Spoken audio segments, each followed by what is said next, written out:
personne qui porte une autre personne. C'est la base du sport. Et après, si on accroche ces gens ensemble, ça fait des pyramides. Après, il y a évidemment ce qu'on appelle nous le tumbling, qui est la gymnastique au sol. Souvent, je me présentais, que je disais que je faisais ce sport-là. Les gens tiltaient pas forcément.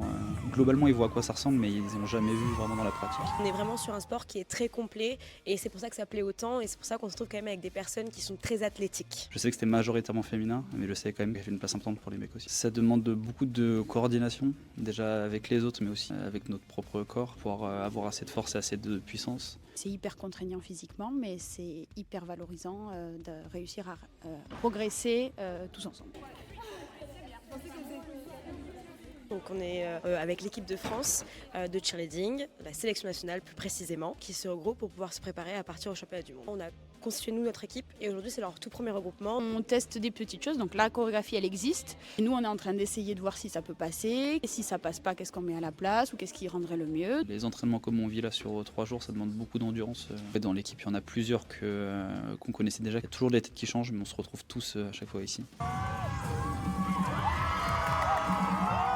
Les meilleurs, c'est les États-Unis bien sûr, mais on est très rarement contre eux, voire jamais, en tout cas avec l'équipe de France. Contre nous, il y a plutôt des équipes d'Europe comme Espagne, comme l'Italie, la Suisse, la Corée, la Thaïlande. On ne connaît pas nos concurrents, elle les connaîtra au dernier moment. Cette année, on a une équipe qui a vraiment un très bon niveau, aussi haut dans les possibilités de ce qu'on peut pouvoir faire. Pouvoir montrer le meilleur de nous, rendre quelque chose de très propre qui nous permettra finalement d'avoir un effet waouh et spectaculaire. L'ambiance là-bas pour tout cheerleader, c'est la meilleure ambiance qu'on puisse voir. C'est l'endroit où tous les fans de notre sport se rassemblent.